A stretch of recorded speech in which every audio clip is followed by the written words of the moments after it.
Donald Trump and his sons have been found liable for fraud, and the Trump organization lost its business license in New York. Trump seems pretty upset about this one.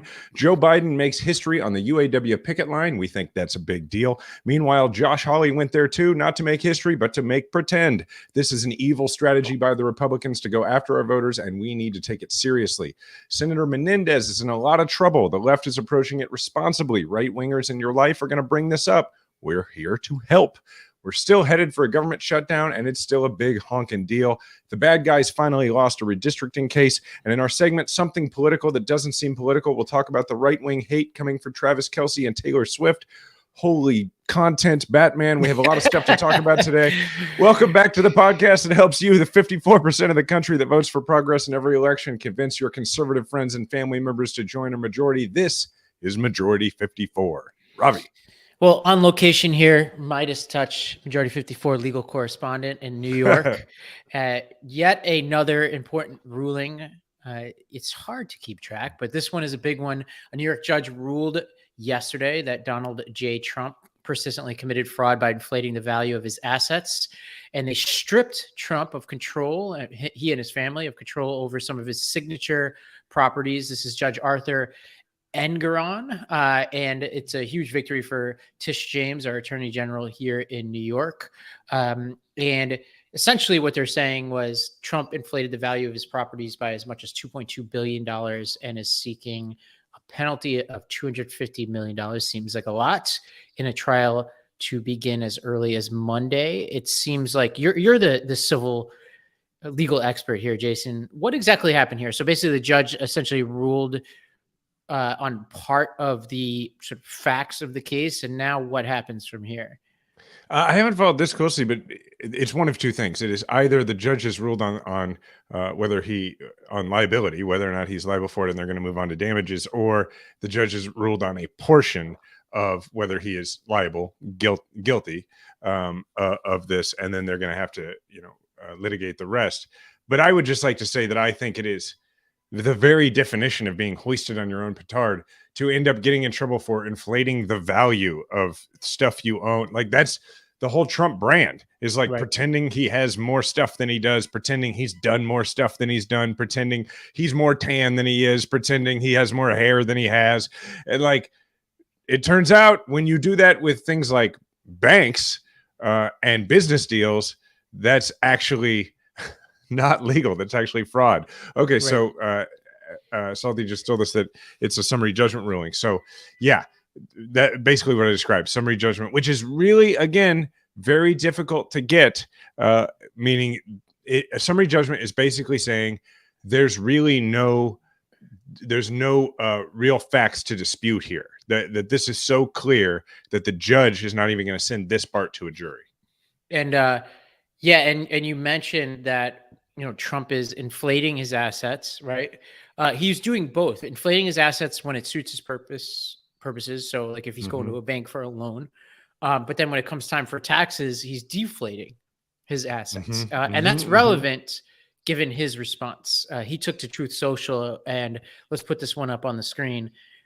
Trump is essentially taking issue with the value of his property at Mar-a-Lago, saying that it's worth a lot more than what this judge claimed it was. I think this judge, or Palm Beach, what do you call them? Appraisers appraised it at $18 million. So like the local jurisdiction, and he's taking issue with that.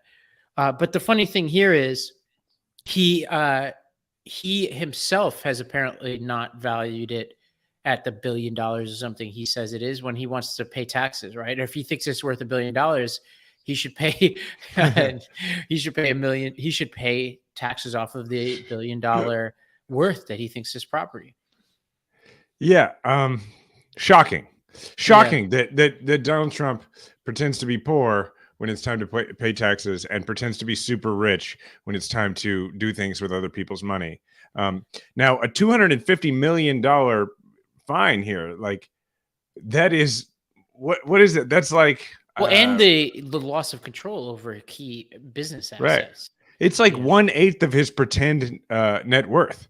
Yeah. So who knows what percentage it is of his actual net worth? I think it's a lot of money. Yeah, worth also mentioning that this is not the kind of thing you can get pardoned for. So this is a civil judgment in New York, like it's as pardon proof as they come.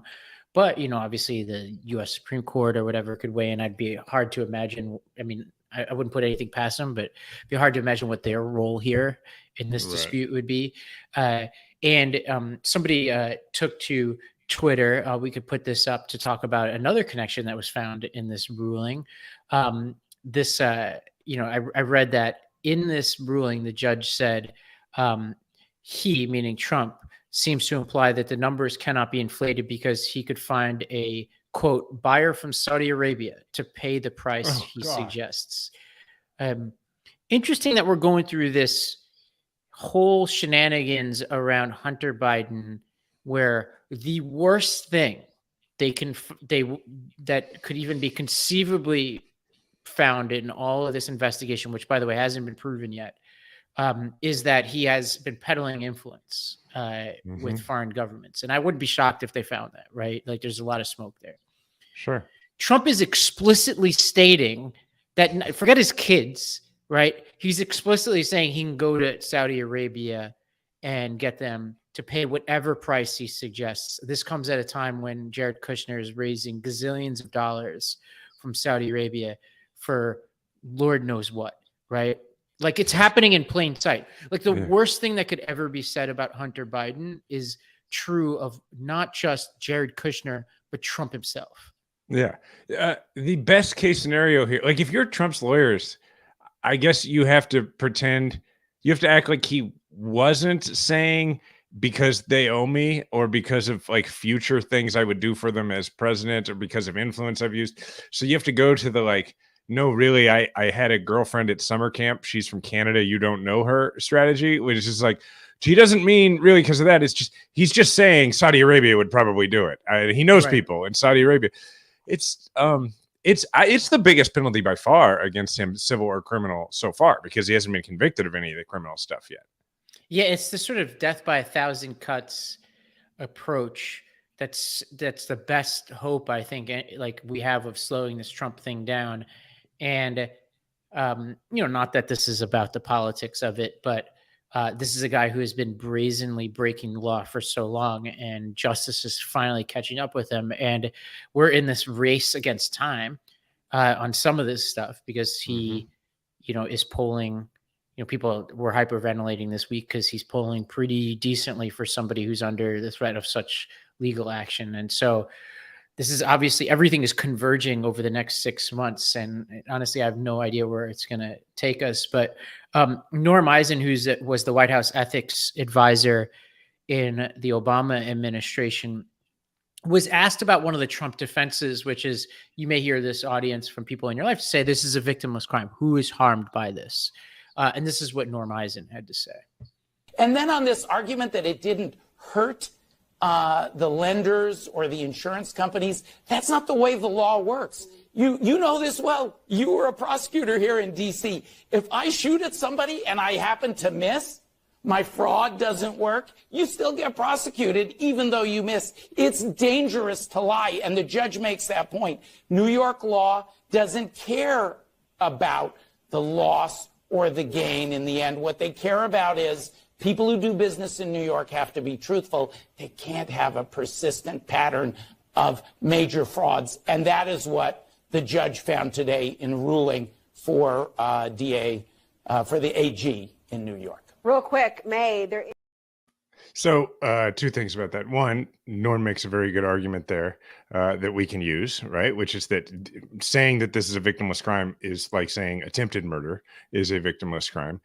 Two, hearing Norm's voice like that takes me back. Norm was very involved in Afghan Rescue Project and that kind of thing. And so I had a lot, just as a side, I had a lot of late night Zoom sessions with Norm. And anyway, well, shout out to Norm. He was also, yeah. When Shamik and I were running fundraising for Obama in the Mid-Atlantic, Norm was one of our donors. So shout out to Norm. He's a fun guy to work with.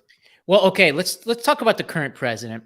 Biden went down and hit the picket lines. This is the first president ever, right? I believe they said in the modern era, which I think means maybe somebody did it, but we don't know. Right. So let's go to this clip of Biden out there in the picket lines. picket lines when I was a senator since 1973, but I tell you what, first time I've ever done it as a president. Folks, look, one thing is real simple, I'm going to be very brief. The fact of the matter is that you guys, the UAW, you saved the automobile industry back in 2008 and before. Made a lot of sacrifices, gave up a lot, and the companies were in trouble. Now they're doing incredibly well. And guess what? You should be doing incredibly well too. The simple problem.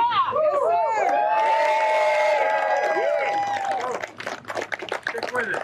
Because you deserve the significant raise you need and other benefits. Let's get it. Let's get back what we lost, okay? Yeah. We say them, it's about time for them to step up for us. Thank you.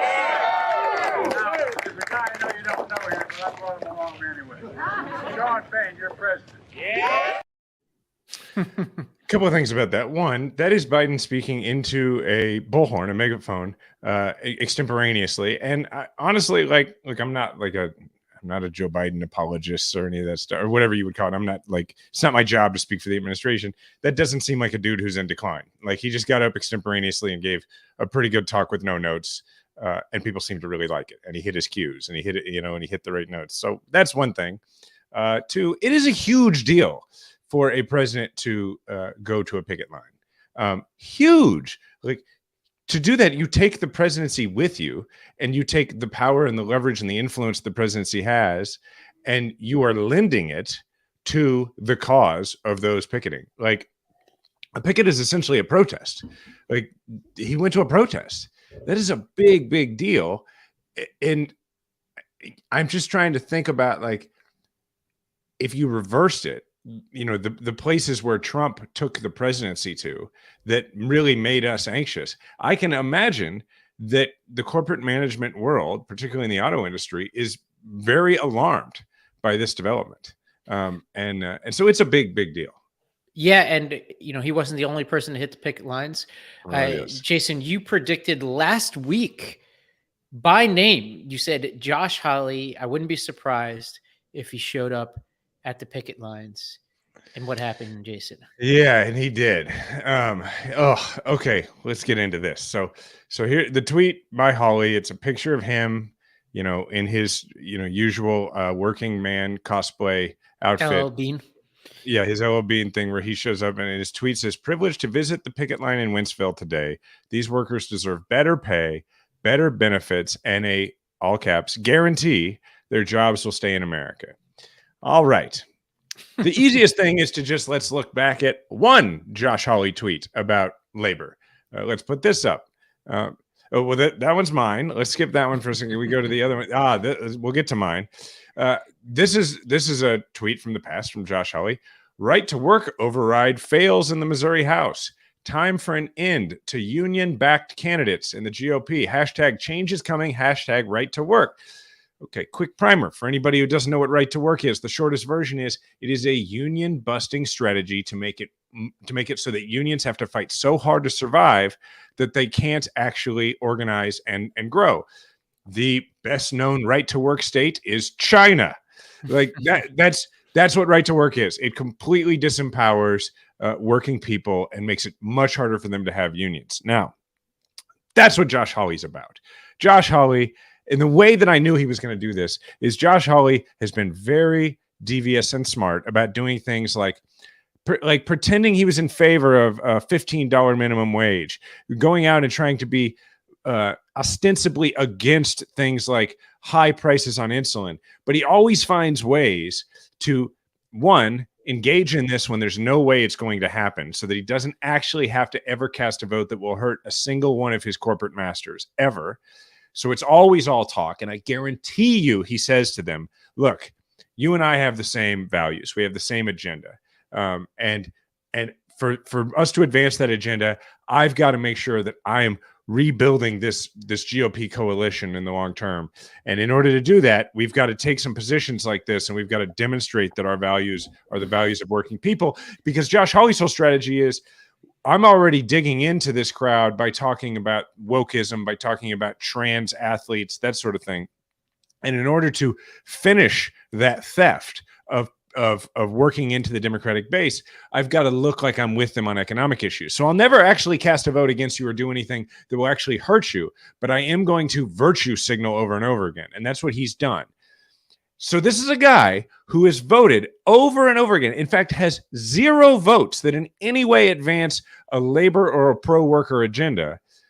But I knew that based on his virtue signaling, he was going to do that. And the way I knew is that his take on all this, and he started it, and then Ted Cruz and people like that jumped on, was to try and say that the reason that UAW had to strike was because of the electric vehicle requirements and standards that were being put in place by the Biden administration. Now, UAW does have some disagreements with the Biden administration over this sort of thing, but it's like the Biden administration recognizes their right to exist, okay? And they're like, well, you are, in favor of us existing, and you take lots of actions to make us stronger as workers and to actually have us make more money to provide for our families. We have some disagreements we'd like to talk about, some exceptions to some of your policies. And Biden's like, okay, let's talk about them.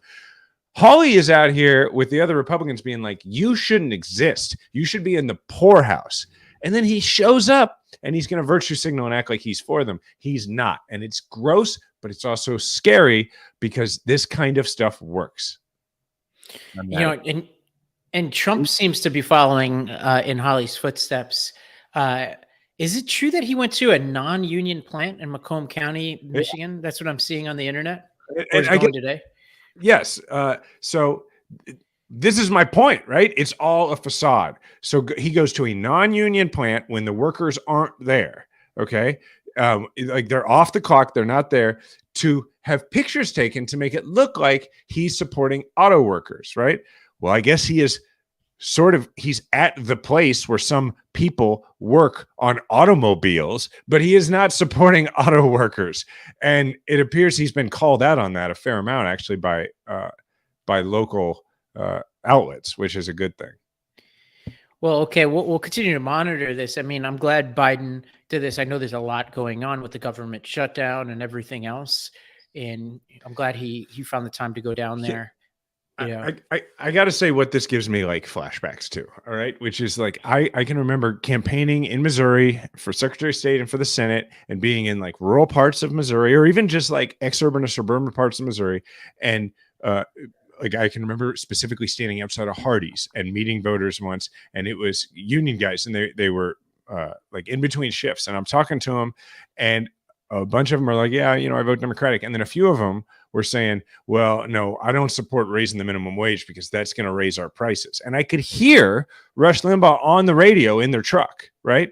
And that's the kind of, it's scary what they're doing. Like they make a very compelling argument over and over, not compelling because it's a good argument, compelling because it's repeated over and over again, that what the Democrats are telling you is good for you and your family is actually just them being condescending toward you. And what's best for your family is for stuff to be cheap. It's not for you to have more money to buy stuff. It's for stuff to be cheap. And Josh Hawley is a very smart bad guy. And we got to watch this stuff that they're doing here.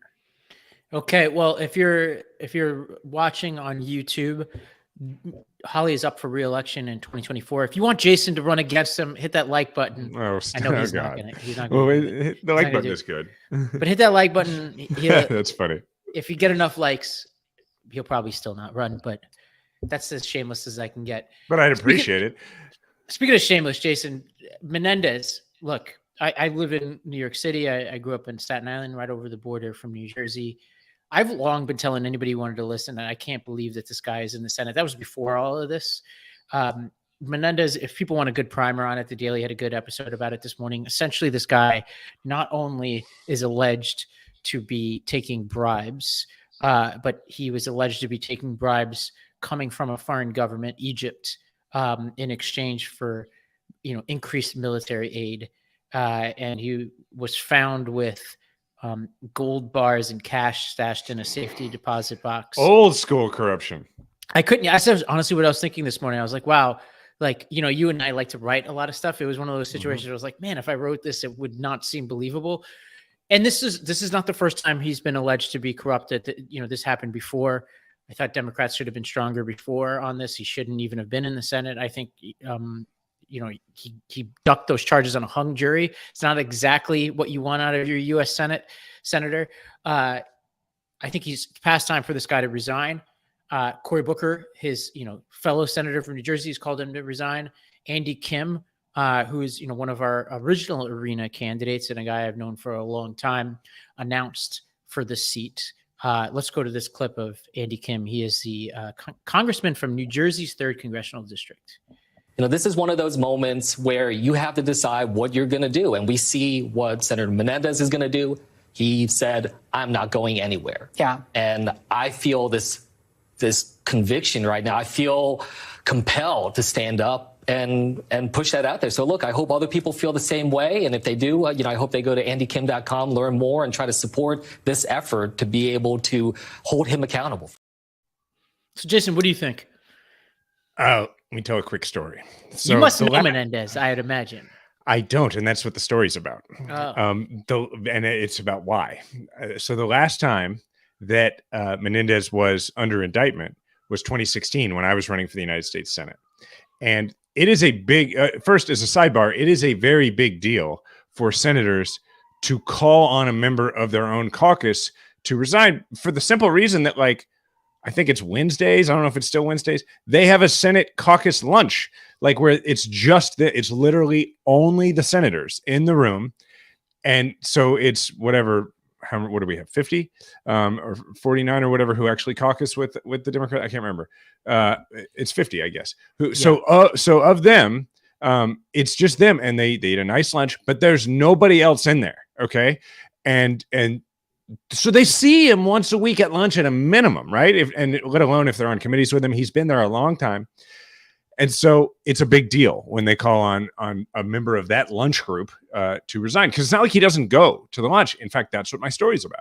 In 2016, when I was running for the Senate, after I recorded my opening ad, my 4-minute announcement video, I was very, very lucky. Harry Reid really liked me, and he did something they don't do for many Senate candidates. And remember, at this time, it was actually 2015, and people were like, really? This guy in Missouri? You think we can win Missouri? And so Harry Reid was like, they need to meet him. So he invited me to come to the Senate caucus lunch, and he gave me the floor, and I got up and I got to talk, and then I went around and I got to meet everybody while they were eating and everything.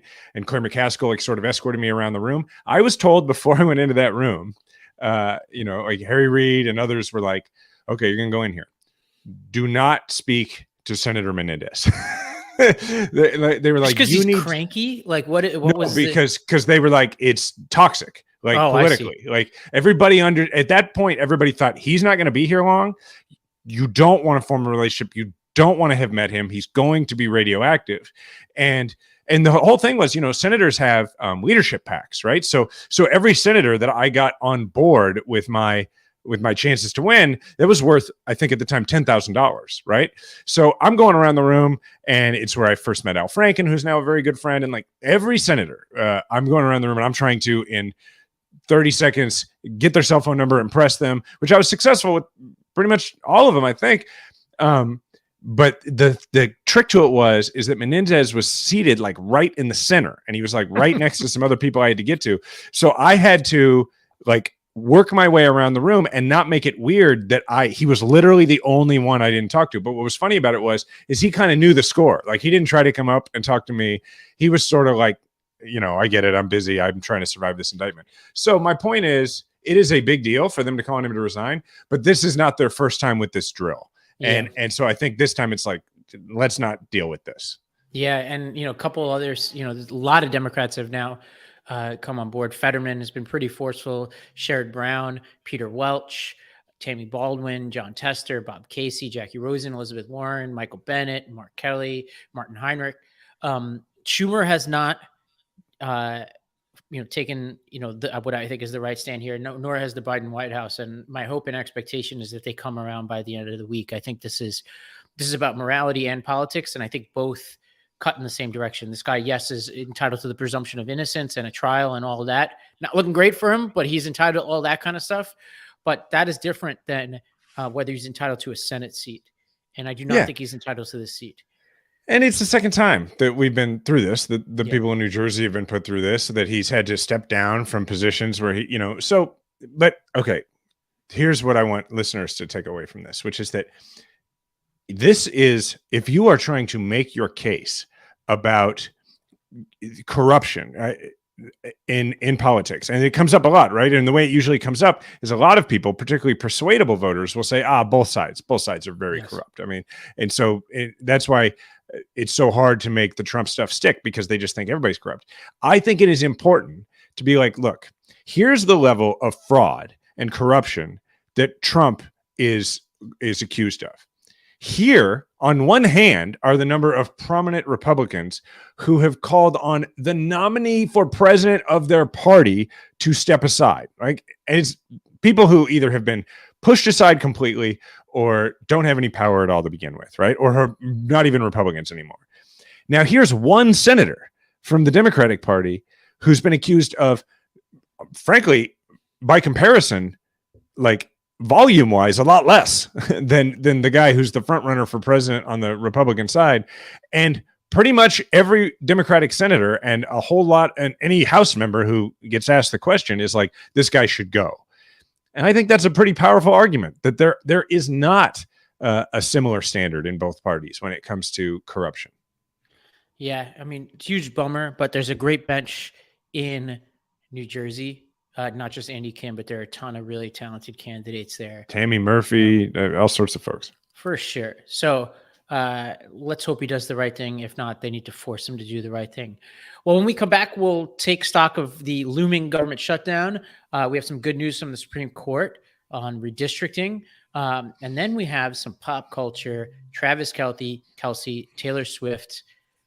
We got to weigh in on that. And then Fox owned itself when it went to Seattle to talk about crime. All of that and more when we come back.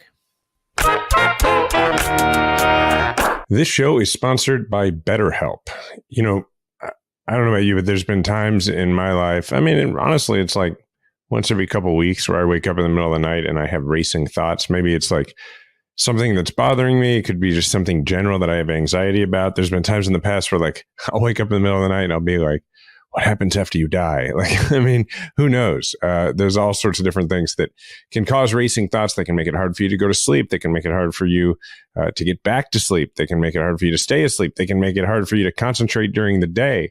So if, a racing mind is something that you deal with, you might benefit from therapy. I've benefited from therapy in the past. This is something that is pretty well known. I've literally written a book about it, talked about it on this show. Just this week, I booked an appointment with my therapist. But for some folks, what's going to make the most sense is something like BetterHelp, whether maybe you live in an area where you don't have easy access to a therapist. Maybe it's something you want to try for the first time. Well, if you're thinking of starting therapy, you should give BetterHelp a try. It's entirely online. It's designed to be convenient, flexible, suited to your schedule. You just fill out a brief questionnaire to get matched with a licensed therapist, and you switch therapists anytime for no additional charge. Get a break from your thoughts with BetterHelp. Visit betterhelp.com/M54 today to get 10% off your first month. That's BetterHelp, HELP.com/M54. Did you know that your temperature at night can have one of the greatest impacts on your sleep quality? If you wake up too hot or too cold, I highly recommend you check out Miracle Made's bed sheets. Inspired by NASA, Miracle Made uses silver-infused fabrics and makes temperature-regulating bedding so you can sleep at the perfect temperature all night long. Diana and I have been sleeping on Miracle Made sheets for about a week now, and we are a couple, there are many of them out there, who have a strong distinction between our preferences when it comes to temperature. And so this has been kind of a game changer because I like it to be colder in the room, and the only time that she's able to accommodate that is when she wears like socks and long pants and all that. I mean, she has to bundle up. So it has been much better. We're much closer to meeting in the middle on a temperature after over 20 years because of Miracle Made sheets. The sheets are infused with silver that prevent up to 99.7% of bacterial growth, leaving them to stay cleaner and fresh 3 times longer than other sheets. No more gross odors. I mean, I haven't had, I don't think there's a lot of gross odors in the bed, but perhaps if she were here, she would rebut that claim. Either way, don't have to worry about it because of Miracle Made Sheets. Go to trymiracle.com/majority to try Miracle Made Sheets today. And whether you're buying them for yourself or as a gift for a loved one, if you order today, you can save over 40%. And if you use our promo majority at checkout, you'll get 3 free towels and save an extra 20%. Miracle is so confident in their product, it's backed with a 30-day money-back guarantee. So if you aren't 100% satisfied, you'll get a full refund. Upgrade your sleep with Miracle Made. Go to trymiracle.com/majority and use the code majority to claim your free 3-piece towel set and save over 40% off. Again, that's trymiracle.com/majority to treat yourself. Thank you, Miracle Made, for sponsoring this episode. All right. Well, okay. Government shutdown. McConnell has come together with Schumer to try to have, to try to push through a temporary end to this shutdown. And he didn't mince words when he took to the floor of the Senate. Let's go to this clip. Over the years, I've been pretty clear in my view that government shutdowns are bad news, whichever way you look at them. They don't work as political bargaining chips. They create unnecessary hardships for millions of Americans. For example, the nearly 46,000 service members and 22,000 civilian workers in my home state of Kentucky who earn federal government paychecks. And they hardly ever produce meaningful policy outcomes at the end of the day. A government shutdown would be an unnecessary disruption of the important work of the Senate's agenda. So I would urge each of my colleagues to work this week to avoid one. Yeah, just one edit for McConnell. I think his use of they, the pronoun, was a little confusing because it sounded like he was saying the troops in his district don't create any meaningful policy outcomes. Yeah. It took my brain a second to catch up, but he's obviously right. And it's fascinating to see the Republican Party at war with itself continue. We talked about it last week. It's also true in the House where you have a lot of exasperated House members. But McCarthy said today, quote, "I don't see support in the House for the Senate stopgap funding bill." He signaled that he won't take it up and pass it as is. So he's pretty explicitly rejecting their proposal. Unclear what Democrats can or even should be doing at this point. It's rather frustrating to watch the Republicans even ignoring their own members. If they took a majority vote in either chamber, we'd be done with this. Yeah, they've basically taken hostages again. But in this case, one of the hostages is Kevin McCarthy. It's just, I suppose, McConnell's saying they don't work as political bargaining chips, which I think what he really means is they don't work politically. Now, the thinking, when you look from the outside, it seems like what the Republicans must be thinking is, well, we can hang this on the Biden administration. But that's wrong. That's imagining that the Republicans are operating with a central purpose of trying to defeat the opposition party in a presidential election. There are Republicans in Washington who want to do that. And all of those Republicans who are pushing the shutdown, they want to do that. But that's not where the shutdown is coming from. The shutdown is there's just a bunch of Republicans who want their gang to be in charge of the Republicans in the House. So for them, the opposition is McCarthy and these folks. Like, yeah, they have ideological differences, but they don't have any realistic expectation that any of those ideological differences are going to be satisfied, that any of their demands are going to be satisfied by doing this. They're just working against McCarthy, and they're working against the people in charge because they want to be more in charge. It is a internecine fight of Republican House members, and it's going to screw everybody else over. And everybody has to, I think this should be talked about over and over again. I think that we should talk about it with the people in our lives. The fact that you can't actually, as a government, you can't really fail a lot worse than shutting down, than like failing to continue to be a government. Like the fact that government shutdown is even a thing is wild, right? Like, are there other countries where this happens? I'm not aware of this happening in other countries where they're just like, oh, we can't agree on how to pay the bill. We'll just stop governmenting. Like, That's nuts, isn't it? When you really think about Yeah, I it, mean, in other countries, if it happens, it's because the government collapsed or there's was like a taken coup. over. Yeah, which I guess is maybe Or- what's going yeah. on here. We could classify this as a coup. Steve Ratner had an interesting tweet where he basically looked back at all previous government shutdowns, and they all had one thing in common, which is Republicans in control of the House. So this is something we got to keep reminding voters of as we head towards what seems to be the inevitable here, and it's going to be a lot of pain. Biden has been very clear on this. He gave an address in the Oval Office about this. Let's go to this clip. If the government shuts down, that means members of our U.S. military are going to continue to be on duty but not get paid. And frankly, that's adding insult to injury, since Republicans in the United States Senate have failed to stand up to one of their own senators, who for months has stood in the way of military promotions. Funding the government is one of the most basic responsibilities of the Congress. It's time for these Republicans in the House to start doing their job, doing the job America elected them to do. So let's get it done. We have time. Let's get it done.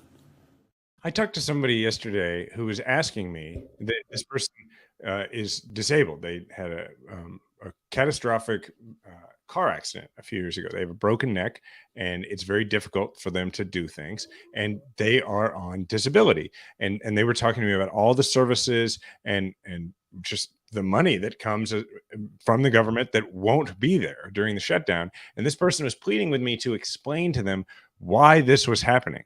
And I was like, I'm really sorry to explain to you that this is happening because of inter-Republican politics, which is, talk about a dissatisfactory answer for a person who is directly affected by this.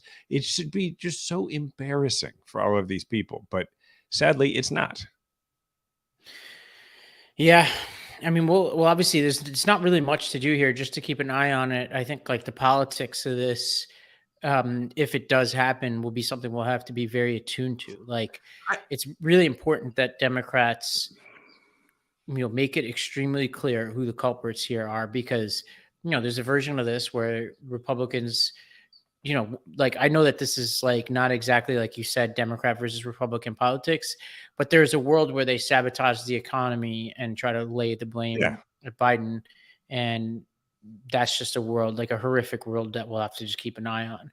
Let's put that chart back up for a second about the Republicans being, in control of the House and all of these shutdowns. So what you see here, there's an argument to be made just about government generally. When you're just having an argument about government, it doesn't have to be about this shutdown with somebody. It is important to point out that the Republicans have been in charge of the House, and in some cases also the Senate, in every single government shutdown. But what's crazy is, if you look at this chart, you see that twice in 2018, when there were Republicans in charge of the House, the Senate, and the White House, that the government was shut down. Twice, which means that the reason government shutdowns happen and are clearly led by Republicans is because Republicans just don't think what government does is that important. So like whatever, and that's really the difference, right? That's the difference between the parties. You and I talk about it all the time. The Democratic Party is, whether we like it or not, the party of government, which is why we have to make the case for government. We have to make the case that government does important things and is a positive force more often than not in the lives of the average American. There's never been a time when the government shut down when Democrats were in charge of everything.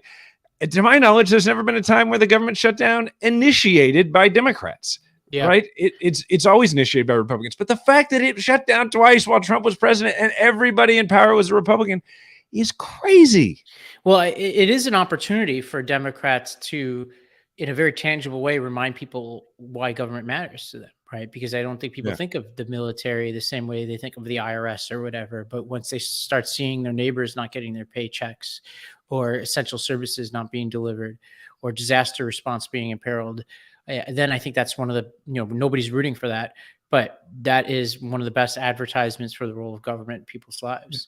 Veterans not getting their prescriptions from the VA. I mean, like real stuff. Crazy. That's crazy. Okay, let's quickly talk about the Supreme Court rejected a bid from Alabama to maintain its white majorities in 6 of its 7 congressional districts, and this leaves intact a lower court ruling that the Voting Rights Act required the state to provide Black Alabamians an opportunity to elect their preferred candidates in 2 U.S. House seats. And so it seems like this is now going to a special court appointed master who is going to, make some proposals on a few maps, and Alabama is going to have to pick from amongst those choices. So some good news. Yeah. It also just kind of says everything in the world that the Republicans in Alabama look at Alabama's population and go, yep, we ought to have one white member of or one Black member of Congress and no more. And frankly, they probably would make it all of them white if they could. Like anybody who spent any time in Alabama knows that that's just a ridiculous idea. I mean, Alabama is, along with Texas, one of the places that truly came very close to perfecting voter suppression. I always want to remind people that Alabama was the place that said you have to have a DMV issued ID in order to vote. And the very next thing they did was close down the DMVs in the Black parts of Alabama. Voter suppression is about creating barriers and then creating barriers to those barriers. And that's what they're trying to do here. And so it is nice to have a little bit of good news and to say, oh, there actually might be a line. Now, it's important to remember that this wouldn't happen if you didn't have lower courts that ruled this way. This is just this is not a Supreme Court ruling. This is the Supreme Court deciding not to overrule, not to overturn, right? That's a big deal. It's why it's so important to have a judiciary made up of people who aren't awful. Okay, let's move on to more substantive matters here. This weekend, your favorite team, the Kansas City Chiefs, were in the news. Jason, what's going on here? Give me the gossip. Kansas City is the center of the known universe. It continues to be the case, whether you go with the fact that we have Patrick Mahomes, or just that we have the greatest barbecue in the world, or that Ted Lasso is from here, both real and fictionalized version. All of these things make Kansas City the center of the universe. But now, in the midst of this era's era, which I did not go to a Taylor Swift show, but my understanding from everybody I've talked to, including people I like a lot and share a lot of music taste with, is that it's one of the greatest days of their life. And this is we're talking tens of thousands of people at a time are saying this. Arguably one of the biggest stars, not even arguably, one of the biggest stars on the planet. And our guy, Travis Kelce, our personality-filled tight end, is dating her as she's his girlfriend, I guess. And it's so funny to watch what is basically just a basic high school feeling play out, which is the feeling of scoring a touchdown when your girl's at the game, just to watch that play out at this level. And Kansas Cityans are the best way for me to describe the sort of vibe of, and now I'm getting to why this is political in a moment. Right now, I'm just talking about the Kansas City part. Why this is a special thing is because what it is to be from Kansas City is to be from this wonderful, often undiscovered place that has its problems, but this sort of wonderful, largely undiscovered place, and to also have the slightest inferiority complex about the fact that we're in the middle of the country. People don't talk about us a lot, right? And the best way for me to illustrate this for you is I am if there's a scale of famous, I'm at the very bottom of the scale, right? Perhaps I was slightly higher on the bottom of the scale when I was at the zenith of my political career, but now I'm at the bottom of that scale. And I have it on a regular basis where someone will recognize me in public and say, oh, wow, I didn't know you still live here. And that's because they see me on TV occasionally, so they just naturally assume I must have moved away, right? I must not live here anymore. That's the best way I can explain that little tinge of oh, well, people don't. So the fact that Mahomes and Kelce live here, and then on top of that, that Taylor Swift came to Arrowhead to watch a game just like the rest of us do, sat next to Travis Kelce's mom, who is basically a household face and name at this point in Kansas City and a bit around the world, and was cheering for the team the way we're cheering for the team, and then drove around town with Travis Kelce. People are very excited about it. People people like me who don't pay a lot of attention to pop culture are really into this couple. Now, Well, not everybody's excited, Jason. Well, you're a Bills fan. Yeah. Well, no, I'm excited. It has nothing to do with my so pick. you're trying to give me a segue into the reason we're talking about this. No, I have to be clear, just so anybody's listening. I have no problem with this. I don't really lose sleep over you guys, just in case you're wondering right now. We've got our own problems in our division this weekend. But It's a very also, scary like, team. what kind of a person doesn't like Taylor Swift? I know they're out there, but like the music, like if you are saying, Well, let's talk about what. yeah, kind go of ahead. person You doesn't like- take it from here. I'm Yeah, talking too yeah, much you Chiefs keep- in Kansas City. You keep giving Go. me these segue I keep bringing it opportunities. back. Yeah, go. So the right wing, to be clear, has problems with this. And Travis Kelce, I think up until this weekend is like, he's a big, burly white dude who I think like by and large had like approval to anybody who paid attention to him. He pretty much had universal approval rating, even from those of us who don't root for the Chiefs or actively root against them. But the timing here was interesting because as this game is going on, Kelce is in a lot of commercials. So he's in a Bud Light commercial, which Bud Light is the subject of right-wing boycotts, and he was in a Pfizer commercial over the COVID vaccines. So the right put that together with Taylor Swift, who they don't like because she has explicitly supported things like reproductive freedom and Democratic candidates like Phil Bredesen in And Tennessee. voter registration. She's been like registered to vote, and they're like, "Oh, you're one of the bad ones." Exactly. And so here are just a rundown of some of the right-wing responses to this. Clay Travis, quote, Travis Kelce is doing Bud Light and COVID shot commercials. He needs to fire all his marketing agents, or he needs to just go ahead and cut his dick off, become a chick, and endorse Joe Biden. Charlie Kirk. I mean, like, I don't know who Clay Travis is, but what a jerk, man. What a terrible guy. I mean, and we'll get to some of the data here. I think I also can promise you I'm not going to know who he is. So yeah, well, also it's like important to know that he's had 400% increase in his jersey sales and all kinds of, I think like hundreds of thousands of new followers on social media. So I think his marketing people are doing just fine. Charlie Kirk said the following, quote, what will break Kelsey's heart first, the COVID shot or Taylor Swift? I guess it's a myocarditis joke. Tomi Loren,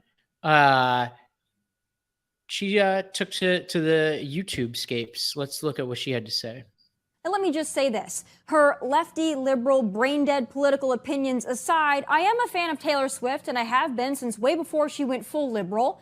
She's also single-handedly done more for the U.S. economy than any Democrat president, maybe ever.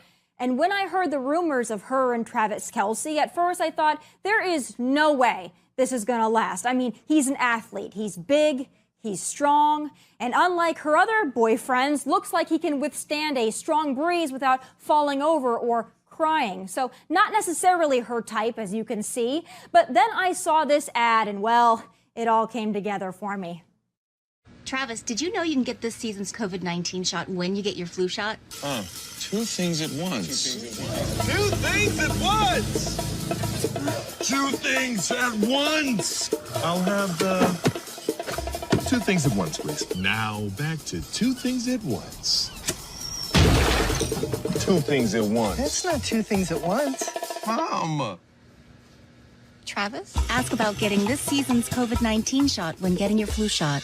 Now, a couple of months back, we forgave Travis Kelce for his Bud Light commercial, but pushing the jab, no, that's just a little too rich for my blood, no pun intended. So perhaps this T-Swift Travis Kelce thing is a match made in heaven after all, and I wish them the best of luck, not with their relationship per se, but rather myocarditis. Are they like, I'm amazed that people are still upset about people getting the vaccine, because like I'm at the point now where I'm like, I'm not having arguments with my friends who didn't get the vaccine. I figure at this point, I'm not going to convince them. I've moved on. And the only people who have not moved on from COVID are people who've lost loved ones from COVID or people who refuse to get the vaccine. And one of those two groups have really good reasons to care about COVID and to continue to be concerned about it. And the other are just narcissists who just think that whatever they fixate on needs to be whatever everybody else fixates on. If you didn't lose somebody to COVID, you're probably just saying, look, like, you know, as the public health guidance has changed, as we learn more about this, as we've, you know, built up immunity, as our, you know, our systems and vaccines have evolved, then we move on with our lives. Just like, you know, we move on from any tragedy to the extent that you can. And even the people, a lot of people I know who've lost loved ones are like, look, like, I can't fixate on this anymore.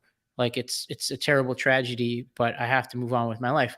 The people who can't move on seem to be the people who did the least to help everybody else, right? Literally did the least they could. And now they can't, it's not enough that they refuse the vaccine themselves, which is totally their prerogative. But now they're casting aspersions on other people who got the vaccine or who believe in the vaccine. And it's just narcissism, really. Well, it's so angry. Like, you know, the reason that we call this occasional segment, it's political, even though it doesn't seem political, is because largely the right wing has taken politics and just, no pun intended, injected it into our popular culture so that we can't get away from it. Like, look, I'm not real interested in speculating about like what Taylor Swift and Travis Kelce talk about, but I'm pretty sure it's not politics. Like, I bet they're like most normal people who they engage politically from time to time around elections. And that's it, right? Taylor Swift has a large platform, and she got to the point where she was like, I can't not say something. And she said a few things about Trump. She said a few things about the awful stuff Tennessee was doing. But I bet most of the time she's thinking about her job and about writing music and about performing music. And most of the time, Travis Kelce is thinking about winning Super Bowls.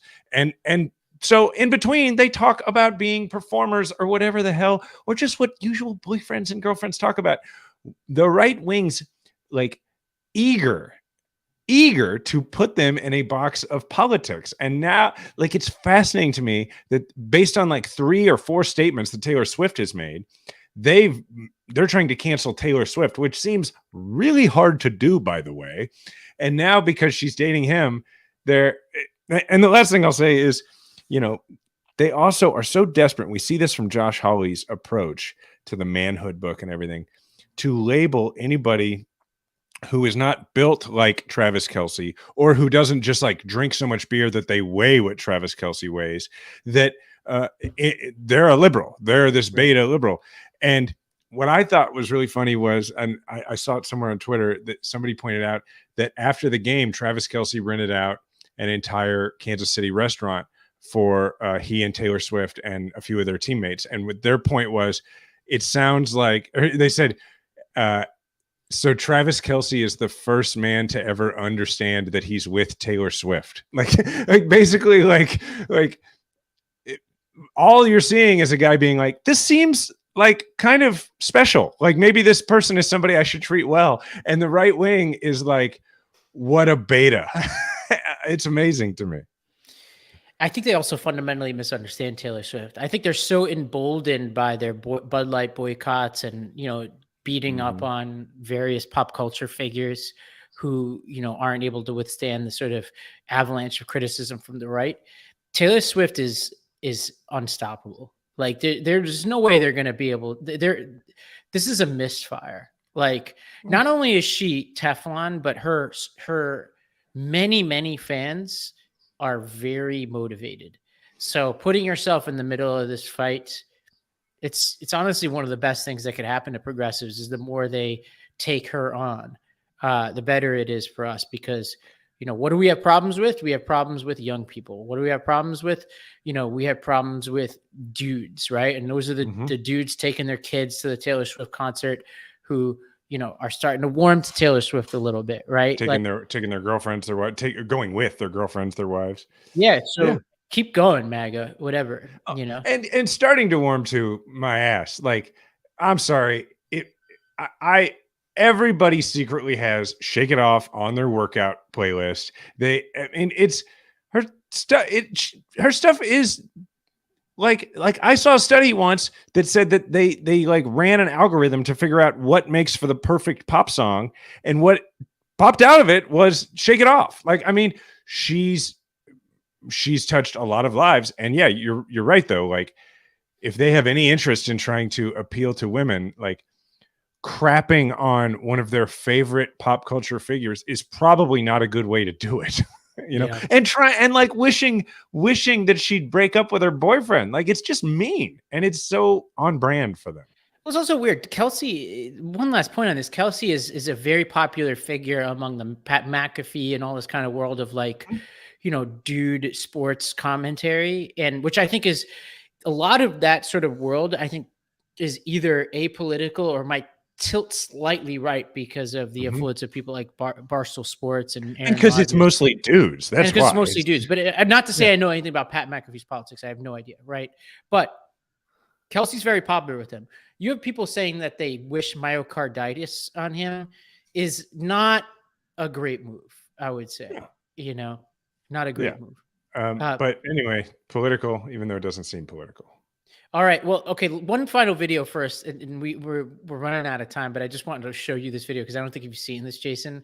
Fox News went to Seattle to try to paint a picture of crime, and I just want to show you this video. It didn't exactly go as they intended it to. Jesse sent Johnny to the progressive hellscape where residents mocked the idea that the city is spiraling out of control. I've never seen any crime in Seattle. I've never seen any of it. I've seen fun and laughter and fun. I don't believe that number. People, they're, getting robbed out here, carjacked. I've never heard of anyone getting robbed. Crime is a social issue that could be solved by giving people their basic needs. It's not a thing that happens just on the street. People don't just come up and try to rob people on the street. Do you walk around every day like someone's going to rob me every second? Seattle decriminalized drug use, and then they criminalized it again. Oh, my God. Who are you getting these facts from? You're from New York. Apparently, you're listening to the wrong people. I saw a lot of people shooting up on my way down here. Oh, did you? Okay. And they were bothering you? I was in a car, but, people... Oh, no, you're in a car. Oh, no, they were hurting you so bad. Oh, no. That's amazing. Who's that? And they aired this? I don't understand what I guess their point is liberals are so oblivious that they won't acknowledge, but I don't think that made Fox look very good. The woman on the street who just owned that guy, our producers who are talking to us in the chat, can we find that lady? I want to talk to her. She's just like, oh no, you were in a car, all for you. What? That's awesome. Yeah. Well, that's what we'll leave everybody with. So one for us, Jason, I'm about to embark on an international trip. I'm going to Sri Lanka on Friday. I'm taking 4 flights to get to Sri Lanka. So hopefully I'll make it. And then I'm going to be in India for a couple of weeks, and then I'm going to be in Israel. And then hopefully I'll make my way back to these United States. So you got to keep things intact for me. You got to take your AG1. Got to take my AG1. I'm hoping to make most of these episodes. I'll probably miss the one while I'm in Israel just because of the demands of my schedule on that one. So we'll have to figure out who that'll be me and the lady from that video. We will. So we should have her on. Yeah. From that Fox Honestly, clip. we should have the dude interviewing her because he inadvertently makes a really good case for progressive. Well, my one for us is that I finally got to meet Supriya, your girlfriend. Yes. And who's completely awesome. And that's it. I mean, thank you to people who came out to the live show we did in Austin, by the way. It was a great conversation with Ben McKenzie about crypto, and it's on our audio feed, so people can go back and find it. But the big upside to all of that was I got to keep you out late, the two of you out late, which is a rare time when, because we weren't in Kansas City. I didn't have kids to put to bed, so we were just hanging out, and we just had a great time. She came with you both really are talkers, gifts which for the is great kids, for and me. I just sent you both there. off to talk to each other, and I just was quiet the whole time watching the music. It was really something to watch. I can't wait to get her and Diana together. So she is just awesome, and I'm a big fan. I know she listens to this, so I didn't, I wanted to make sure to say so, but I told her anyway that I'm a big fan. So anyway, that was very cool. And now I'll get everybody speculating about her and wanting to see her and have her on the show. That's probably what people will be tweeting at us. So yeah, maybe she'll be my sub. Yeah, that'd be fun. Get the UK point of view. She knows as much about our politics as Americans do, but maybe we should do that. Yeah, that would be funny. Do it. That would be fun. All right. Remember to subscribe to Majority 54 wherever you listen to audio podcasts. Just search Majority 54 and please leave a 5-star review. Thank you to the Meidas Mighty. Remember, we all have a platform. Make sure to use yours today.